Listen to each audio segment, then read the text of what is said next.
এবার রেকর্ড ঘাটতি রেখে দেয়া হচ্ছে ৪ লাখ কোটি টাকার বিলাসী বাজেট, যেখানে উন্নয়ন খরচ বা এডিপি ছুঁতে যাচ্ছে ৭ বছর আগের মোট বাজেটকে। আর টাকা জোগাড় করতে বরাবরের মতো চাপ বাড়ছে জাতীয় রাজস্ব বোর্ড এনবিআর এর ওপর। লক্ষ্য বাড়ানো হচ্ছে জিডিপি প্রবৃদ্ধিরও। তবে বিশ্লেষকরা বলছেন, বড় আকার কেবল মিথ্যা আশ্বাস দিচ্ছে সাধারণ মানুষকে। তাই আরও বেশি বাস্তবসম্মত হওয়ার পরামর্শ দিচ্ছেন কেউ কেউ। ইকবাল হাসানের রিপোর্ট।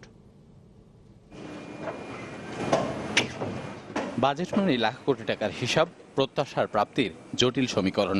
কিন্তু তাতে সাধারণ মানুষের লাভের খাতায় যোগ হয় না তেমন কিছুই, বরং চেপে বসে নিত্য নতুন করের বোঝা।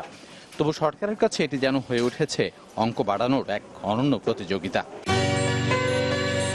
এবারও সে আকার ছাড়িয়ে যাচ্ছে ৪ লাখ কোটির ঘর। এর মধ্যে কেবল উন্নয়ন ব্যয় ছুঁতে যাচ্ছে ৭ বছর আগের মোট বাজেটকেই। আর এই টাকার যোগান দিতে ৩.৫ লাখ কোটি টাকার রাজস্ব আহরণের বিলাসী লক্ষ্য নিচ্ছে সরকার, যেখানে এনবিআর এর কাঁধে পড়ছে ২,৩৬,০০০ কোটি টাকা আদায়ের দায়িত্ব। কিন্তু বিশ্লেষকরা মনে করেন, অঙ্ক বাড়লেও সুনির্দিষ্ট কোনো লক্ষ্য বাস্তবায়িত হয়নি কোনো বাজেটেই। এমনকি বাজেটকে ভিত্তি করে অর্থনীতিও গতি পায়নি আগের চেয়ে। ৪ লাখ কোটি হলো না ১০ লাখ কোটি হলো না ১ লাখ কোটি হলো, এটার চেয়েও তার কর্মসংস্থান, তার ছেলে মেয়ের কর্মসংস্থান হলো কিনা, যে ছোট্ট মাঝারি আয়ের প্রতিষ্ঠান আছে তার আয় বৃদ্ধি হলো কিনা, ওগুলোর দিকে নজর আরো বেশি দেওয়া দরকার। আকার এবং সুন্দর প্রারম্ভিক বক্তব্যের একটা তাড়না থেকে মুক্ত হওয়া দরকার। এই সমস্ত নীতি নির্দেশনা আসে, সেগুলিও আমাদের মন্ত্রী পরিষদে খুব ব্যাপকভাবে কোনো মৃদুভাবেও আলোচনা হয় না।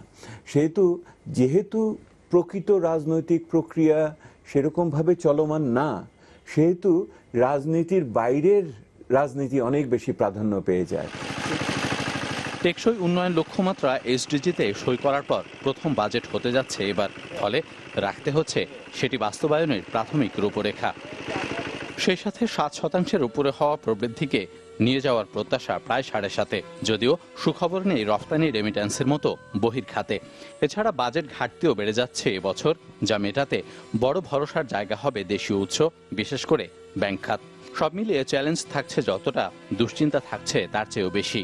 আমরা বাজেটকে একটু উপরের দিকে ধরি এই কারণে, মানে একটু বেশি করে, যাতে সংস্থা বা বাস্তবায়নকারীরা মনে করে তাদের টাকা প্রাপ্তির জন্য যেন তারা বাধাগ্রস্ত না হয়। লক্ষ্যটা আমরা রেখেছি, প্রয়োজন বোধে বাজেট পুনর্বিন্যাস করা হবে। এই বাজেট তো লিভিং ডকুমেন্ট। এরই মধ্যে প্রবৃদ্ধি কমে যাওয়ারও পূর্বাভাস দিয়ে রেখেছে ঋণদাতা সংস্থা বিশ্বব্যাংক এবং এডিবি। ইকবাল হাসান, চ্যানেল 24, ঢাকা।